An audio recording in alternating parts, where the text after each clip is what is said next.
Friends, अपन ने previous videos में class 11 की बिज़नेस स्टडी का chapter first business trade and commerce चालू किया था, जिसमें अपन ने इंट्रोडक्शन के बारे में पूरा का पूरा पढ़ लिया है। अब आगे की अगर अपन बात करें, कंसेप्ट ऑफ बिज़नेस के बारे में भी अपन ने देख लिया था, कैरेक्टरिस्टिक्स ऑफ बिज़नेस एक्टिविटीज़ के बारे में भी अपन ने देख लिया था। उसके बाद में अपन ने वेरी इंपॉर्टेंट टॉपिक पढ़ा था, comparison of business profession and employment. ठीक है, उसके बाद में अपन ने टाइप्स ऑफ इंडस्ट्री के बारे में देखा था। इंडस्ट्री में टाइप्स ऑफ इंडस्ट्री के बारे में, प्राइमरी, सेकेंडरी और टर्सरी सेक्टर के बारे में बात की थी। अब अपन नए टॉपिक की तरफ आगे बढ़ते हैं, जिसका नाम है कॉमर्स। ठीक है, अगर बात करें नए टॉपिक की तरफ कॉमर्स की, तो लिखा हुआ है commerce includes all activities that help in distribution and exchange of goods from producer to consumer. सीधी सी बात है, अगर अपन कोई भी सामान वगैरह बना रहे हैं, ठीक है, तो अगर वो किसी मैन्युफैक्चरर के पास रहेगा तो कुछ काम नहीं आएगा। ठीक है ना, अगर मैन्युफैक्चरर ने होलसेलर को बेच दिया और होलसेलर अपने तक ही सीमित रख रहा है तो भी वो कुछ काम नहीं आएगा। तो जो भी अपने पास सामान है, जो भी अपने पास गुड्स है, उसको अपन को क्या करना पड़ेगा, डिस्ट्रीब्यूट करना पड़ेगा, है कि नहीं है। तो डिस्ट्रीब्यूट करवाने का काम किस सेक्टर के अंदर अपन बात करेंगे, उसकी कॉमर्स के अंदर बात करेंगे। कॉमर्स के अंदर दो चीज़ें आती हैं। पहला आता है ट्रेड। ट्रेड का मतलब जनरली होता है buying and selling of goods. ठीक है, जो भी अपन गुड्स वगैरह क्या कर रहे हैं, बाय और सेल कर रहे हैं, वो किसके अंदर आता है, ट्रेड के अंदर आता है। और अगर अपन बात करें ऑक्सिलरीज टू ट्रेड के बारे में, तो कुछ भी ऐसी सर्विस वगैरह जो किसको सपोर्ट देने का काम करती है, ट्रेड को सपोर्ट देने का काम करती है कि नहीं है, उसको अपन क्या बोलेंगे, ऑक्सिलरीज टू ट्रेड। ठीक है, अब अपन बात करते हैं किसके बारे में, trade and auxiliaries to trade के बारे में। अगर बात करें ट्रेड के बारे में, बाइंग एंड सेलिंग और एक्सचेंज ऑफ गुड्स और सर्विसेज फॉर प्रॉफिट। अपन जो भी क्या कर रहे हैं, बाय और सेल कर रहे हैं, किसका, गुड्स या सर्विस का, किसके लिए, प्रॉफिट कमाने के लिए, तो वो सारा का सारा किसके अंदर इंक्लूड होता है, ट्रेड के अंदर इंक्लूड होता है। ठीक है, एग्जाम्पल के लिए होलसेलर सेल्स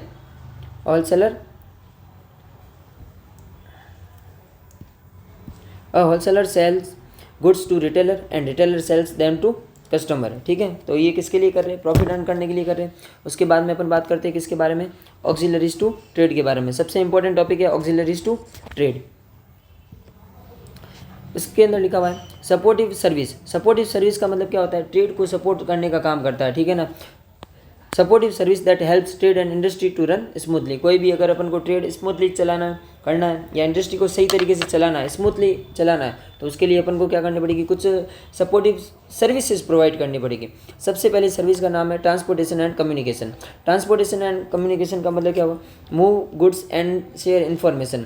जैसे अपन कोई भी सामान है, एक जगह अपन ने बना दिया उसको, तो अपन को उसकी दूसरी जगह ले जाना पड़ेगा, है कि नहीं। जैसे अगर अपन बात करें किसके बारे में, चाय के बारे में बात करें, तो चाय आसाम वगैरह वहाँ पर उगती है, और अगर अपन को पूरे की पूरी कंट्री में क्या करना है, उसका डिस्ट्रीब्यूशन करना है, तो वो किसके थ्रू पॉसिबल हो पाएगा, ट्रांसपोर्टेशन के थ्रू पॉसिबल हो जाएगा, है कि नहीं है, हो पाएगा। उसके बाद में अपन बात करते हैं बैंकिंग एंड फाइनेंस के बारे में। Provide funds for business and trade activities. सीधी सी बात है, अगर किसी को बहुत बड़ा बिजनेस करना है तो वो फंड कहाँ से लाएगा, बैंकिंग सेक्टर से लाएगा।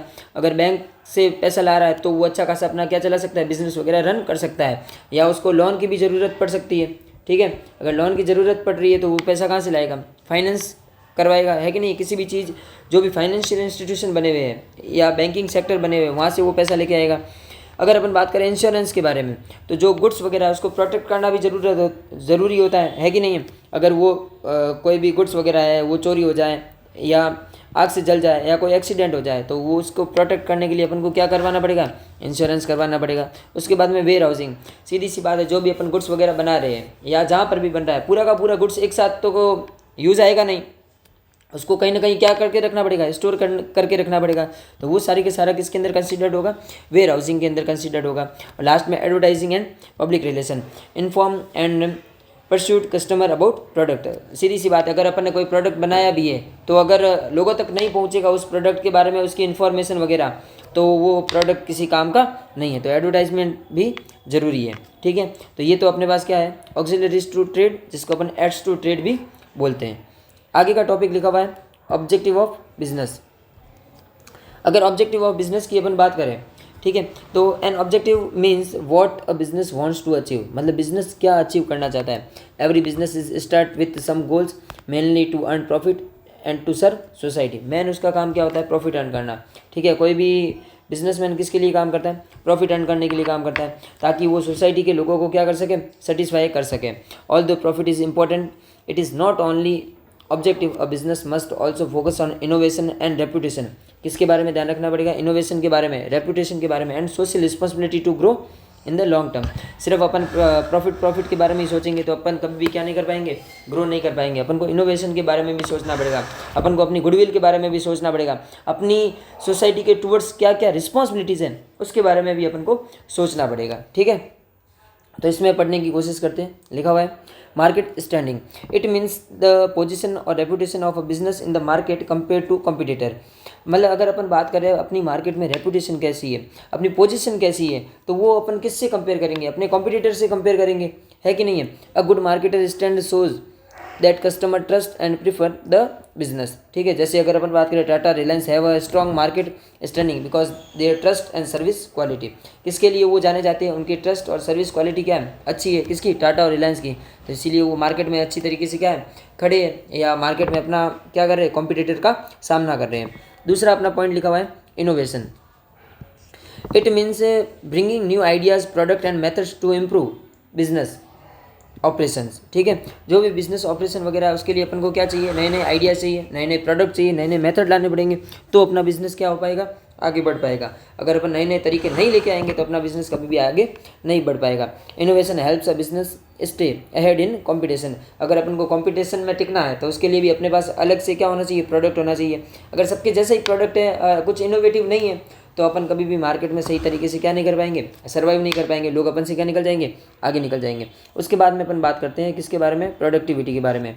ठीक है, प्रोडक्टिविटी का मतलब क्या होता है? It means using available resources efficiently. जो भी अपने पास रिसोर्सेज वगैरह है उसको क्या करना? पूरा का पूरा यूटिलाइजेशन करना, ताकि पूरी की पूरी कॉस्ट क्या हो सके? कॉस्ट अपनी क्या हो सके? कम हो सके। ठीक है ना। अगर अपन रिसोर्सेज का पूरा यूज़ नहीं करेंगे, सपोज अपन बात करते हैं एक बिल्डिंग के बारे में। एक बिल्डिंग है, ठीक है, जिसका रेंट अपन सोचते हैं कि 12 मंथ का कितना है? 12 लाख रुपीज़ है। ठीक है, कितने रुपए हैं? 12 लाख रुपए। अगर मैं उसकी आधी बिल्डिंग को यूज़ करता हूँ, फिर भी मुझे रेंट कितना देना पड़ेगा? 12 लाख रुपए देना पड़ेगा। अगर मैं अपने रिसोर्सेज को पूरा का पूरा प्रोडक्टिवली यूज़ नहीं करूँगा, एफिशिएंटली यूज़ नहीं करूँगा, तो मेरी कॉस्ट क्या होएगी? ज़्यादा आएगी। प्रॉफिट क्या हो जाएगा? कम हो जाएगा। होगा कि नहीं होगा? तो इसके बारे में भी अपन को सोचना पड़ेगा।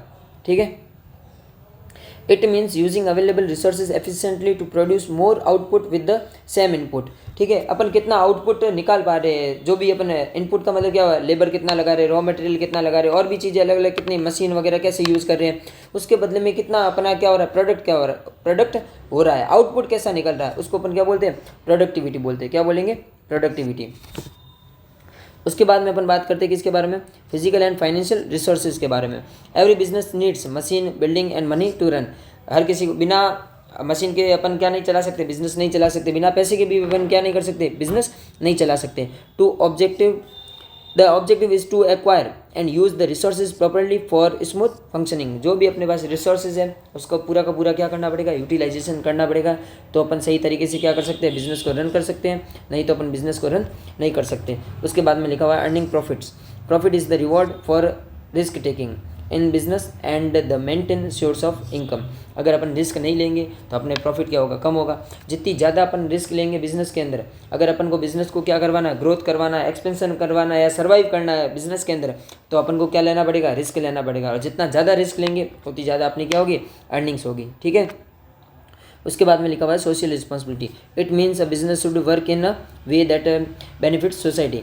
अगर अपन बात करें सोसाइटी की, तो अपन बहुत सारी रिसोर्सेज वगैरह किससे लेते हैं? सोसाइटी से ही लेते हैं। ठीक है ना। अपन को क्या करना पड़ेगा? सोसाइटी के टूवर्ड्स अपनी कुछ क्या होनी चाहिए? रिस्पॉन्सिबिलिटी होनी चाहिए, जो अपन क्या करेंगे? फुलफिल करेंगे। साथ में अपन को एनवायरनमेंट को भी क्या करना पड़ेगा? प्रोटेक्ट करना पड़ेगा। अगर अपन एनवायरनमेंट के बारे में नहीं सोचेंगे तो कभी भी सही तरीके से क्या नहीं कर पाएंगे? काम नहीं कर पाएंगे। ठीक है, आगे लिखा हुआ है it should provide good quality product, fair prices and contribute to social welfare. अपन को इसके बारे में भी सोचना पड़ेगा। ठीक है, अब आगे बात करते हैं नेचर ऑफ किसके बारे में? बिजनेस रिस्क के बारे में। बिजनेस रिस्क क्या होती है? Business risk means the possibility of loss और less profit in business due to unexpected event. Business क्या होता है? अनिश्चित होता है। और बिजनेस के अंदर प्रॉफिट भी क्या होता है? अनिश्चित होता है। अपन को पता नहीं है कि बिजनेस कब तक चलेगा, कब तक नहीं चलेगा, उसके अंदर कितना प्रॉफिट होगा, कितना प्रॉफिट नहीं होगा। किसी ने कोरोना के एक दिन पहले देखा होगा कि मैं ये बिज़नेस स्टार्ट कर रहा हूँ करोड़ों रुपए लगा के, ठीक है ना, तो जैसे ही अगले दिन कोरोना आया सब कुछ बंद हो गया होगा, तो उसको क्या हो गया होगा, बहुत बड़ा लॉस हो गया होगा। तो अपन बिज़नेस के अंदर रिस्क को क्या नहीं कर सकते, एलिमिनेट नहीं कर सकते, ख़त्म नहीं कर सकते, अपन उसके रिस्क को क्या कर सकते हैं, रिस्क की डिग्री को कम कर सकते हैं, ठीक है। Every business faces some degree of risk but level में भी डिफर, अलग अलग लेवल हो सकते हैं पर रिस्क सबको क्या करना पड़ता है, फेस करना ही पड़ता है। आगे लिखा हुआ इसके अंदर risk is an essential part, ठीक है, रिस्क कैसा है, एसेंशियल पार्ट है, बिना रिस्क के कोई भी बिजनेस हो ही नहीं सकता, अपन उसकी कल्पना भी नहीं कर सकते। Every business face risk, it can be avoided, only reduce through planning and precautions, अपन उसको क्या कर सकते हैं, सिर्फ कम कर सकते हैं, इसके अलावा अपन कुछ नहीं कर सकते, ठीक है। उसके बाद में अपन बात करते हैं किसके बारे में, business risk arise due to uncertainties, risk occurs business because the future is uncertain, future किसी को पता नहीं होता, बिजनेस आगे क्या होगा ये किसी को पता नहीं है। Event like changes in demand, government rules और natural calamities can affect business, कुछ भी हो सकता है भविष्य में, तो फ्यूचर में कुछ भी हो सकता है, तो उससे क्या रहेगी, बिजनेस के अंदर अनसर्टेनिटी रहेगी तो रिस्क भी ज़्यादा रहेगी।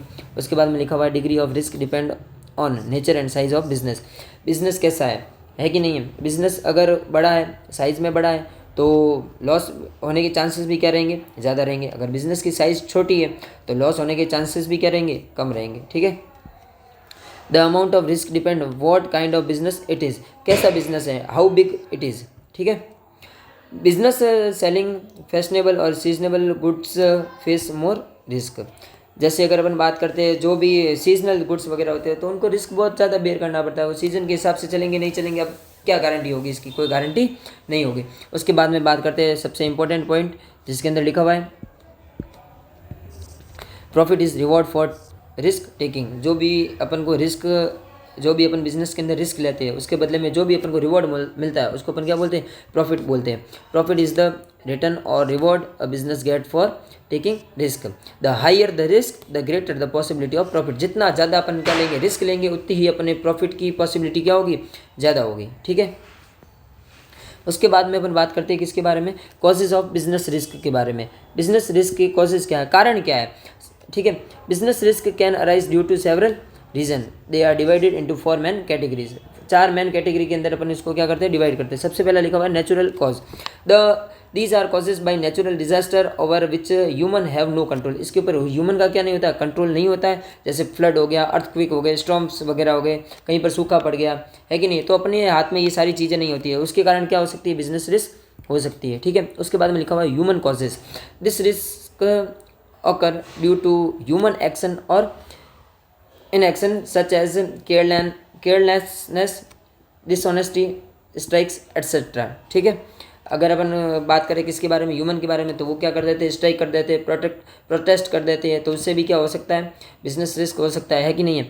एम्प्लॉय क्या कर रहे हैं, जो भी मशीन वगैरह के अंदर मतलब डैमेज वगैरह हो रहा है वो नेगलेक्ट कर रहे हैं, या वर्कर स्ट्राइक पे जा रहे हैं, प्रोडक्शन रोक दिया, तो वो सारी की सारी किसके अंदर आते हैं, ह्यूमन कॉजेज के अंदर आते हैं। उसके बाद में लिखा हुआ है economic causes, these are due to changes in the economic environment like demand, competition और प्राइजेस, अगर डिमांड गिर रही है उस हिसाब से क्या होगा, रिस्क बढ़ सकता है कि नहीं, प्राइस गिर रही है, टेक्नोलॉजी नहीं आ रही है, तो उसके बारे में भी सोचना पड़ेगा। उसके बाद में लिखा हुआ other causes, these are unforeseen and unexpected events such as political changes, machine breakdowns और करेंसी फ्लक्चुएशंस, ठीक है। पॉलिटिकल अनरेस्ट में स्टॉप ट्रेड, ठीक है, कुछ भी हो सकता है फ्यूचर में, तो जो भी बाकी वाली सारी चीज़ें वो किसके अंदर आएगी, अदर कॉजेज़ के अंदर आएगी। अब आगे अपन बात करते हैं किसके बारे में, starting a business basic factor, basic factor क्या क्या होने चाहिए, इसके मतलब समझते हैं। क्या लिखा हुआ है, starting a business means setting up one's own enterprise by using resources to achieve certain goals, this process is called entrepreneurship. Entrepreneurship के बारे में क्या होता है, खुद का बिजनेस चालू करना, अलग अलग रिसोर्सेज के बारे में देखना, ताकि लोगों को अपन क्या दे सके, कंफर्टेबल लाइफ दे सके, ठीक है। The person who start business is an entrepreneur and the business unit is called business enterprises. Example के लिए इसके अंदर लिखा हुआ है Ramesh start small dairy business to earn profit and create jobs, he becomes an entrepreneur. उसके बाद में लिखा है इम्पोर्टेंस क्या है इसकी, एंटरप्रेन्योरशिप प्रोवाइड्स सेल्फ एम्प्लॉयमेंट, ठीक है। सेल्फ एम्प्लॉयमेंट अपन को प्रोवाइड करवाता है, क्रिएट्स एम्प्लॉयमेंट फॉर अदर, दूसरों को भी क्या देता है, एम्प्लॉयमेंट देता है। Promotes economic development of country, जितना अच्छा बिजनेस करेंगे तो इकोनॉमी को भी साथ में क्या होगा, फायदा होगा, है कि नहीं है। उसके बाद में लिखा हुआ है factor to be considered while starting a business, जो भी अपन बिजनेस स्टार्ट करेंगे या स्टार्ट करने जा रहे हैं उसके लिए अपने फैक्टर कौन कौन से हैं उसको अपन को ध्यान में रखना पड़ता है। तो सबसे पहला लिखा हुआ है selection of type of business, अपन को सबसे पहले ये सेलेक्ट करना पड़ेगा कि अपने बिजनेस का टाइप कैसा होगा। Decide the nature and type of business, manufacturing होगा, ट्रेडिंग होगा, सर्विस होगी, क्या होगी। Choose a business that has profit potential and match the entrepreneurs interest and skills, ये स्किल्स के साथ अगर मैच नहीं करेगा तो अपन बिजनेस सही तरीके से क्या नहीं कर पाएंगे, चला नहीं पाएंगे। उसके बाद में लिखा हुआ है size of business, decide whether the business will small medium और लार्ज स्केल, ठीक है। ये भी सोचना पड़ेगा कि छोटा करें, बड़ा करें या मीडियम का करें। उसके बाद में ये किसके ऊपर करता है, डिपेंड कैपिटल अवेलेबिलिटी के ऊपर, ठीक है, या अपनी डिमांड कैसी है, सामने वाले की कस्टमर की डिमांड कैसी है, किस टाइप के अपन प्रोडक्ट क्या करेंगे, सेल करेंगे। उसके बाद में लिखा हुआ location of business, select a place with easy access to raw material, labour, power, transport and market, इसके बारे में भी देखना पड़ेगा। रॉ मटेरियल वगैरह अगर इजीली अवेलेबल नहीं होंगे, लेबर वगैरह इजीली अवेलेबल नहीं होगा, इलेक्ट्रिसिटी वगैरह इजीली अवेलेबल नहीं होगी, तो वो वहाँ पर बिजनेस चलाना क्या हो जाएगा, थोड़ा मुश्किल हो जाएगा, तो उसके बारे में भी सोचना पड़ेगा। Wrong location increases cost and reduce profit, अगर अपन गलत जगह पर बिजनेस स्टार्ट कर देंगे तो अपनी कॉस्ट क्या आएगी, ज़्यादा आएगी, प्रॉफिट कम हो जाएगा। उसके बाद में बात करते हैं financing the proposition, decide how much capital is required and from where to arrange it, कहाँ से पैसे लाएंगे और कितने पैसा चाहिए, फिक्स कैपिटल कितनी चाहिए, फिक्स एसेट कितनी चाहिए, वर्किंग कैपिटल कितनी चाहिए, उसके बारे में बात करते हैं, ठीक है। फिक्स एसेट किसके लिए काम आती है, बिजनेस के अंदर जो भी लॉन्ग टर्म के इवेंट होते हैं वो किसके ऊपर डिपेंडेंट होते हैं, फिक्स एसेट के ऊपर। और वर्किंग कैपिटल जो भी डे टू डे एक्टिविटी अपन करते हैं वो सारा का सारा किसके अंदर आएगा, वर्किंग कैपिटल के अंदर आएगा। उसके बाद में लिखा हुआ है physical facilities, arrange land, building and machine, equipment and furniture, depends on size, nature of business and available fund. उसके बाद में लिखा कॉम्पिटेंट एंड कमिटेड वर्कफोर्स, अपन को कैसी वर्कफोर्स चाहिए, कैसे लोग चाहिए, स्किल चाहिए, अनस्किल चाहिए, कितने स्किल चाहिए, कितने अनस्किल चाहिए, ठीक है। Provide training and motivation to improve performance, उनको कैसी अपन ट्रेनिंग दे ताकि वो क्या हो पाए, मोटिवेट हो पाए या अपनी स्किल को क्या कर सके, एनहेंस कर सके, ठीक है। उसके बाद में टैक्स प्लानिंग के बारे में देखेंगे, understand tax laws in advance, GST, income tax etcetera, it helps in reducing legal risk, avoiding penalties वगैरह से बचना है तो उसके लिए अपन को टैक्स प्लानिंग क्या करनी पड़ेगी, पहले से ही करनी पड़ेगी। लॉन्चिंग द एंटरप्राइज, उसके बाद अपन क्या कर सकते हैं, अपना बिजनेस स्टार्ट कर सकते हैं, जो भी रिसोर्सेज वगैरह उसको अरेंज कर सकते हैं लीगल फॉर्मेलिटीज़ को पूरा करके, और उसके बाद में अपन जो भी प्रोडक्शन करना है या सर्विस प्रोवाइड करनी है, प्रोक्योरमेंट करना है तो वो भी अपन कर सकते हैं। उसके बाद में सेल्स को क्या कर सकते हैं, प्रमोट कर सकते हैं। इसके बाद में कुछ एक्स्ट्रा क्वेश्चन है आप करेंगे, और करने के बाद आप जो भी डाउट वगैरह है आप कमेंट में पूछ सकते हैं। तो अपना फर्स्ट चैप्टर यहीं ख़त्म होता है। आप फर्स्ट चैप्टर देखा इसके लिए बहुत बहुत धन्यवाद।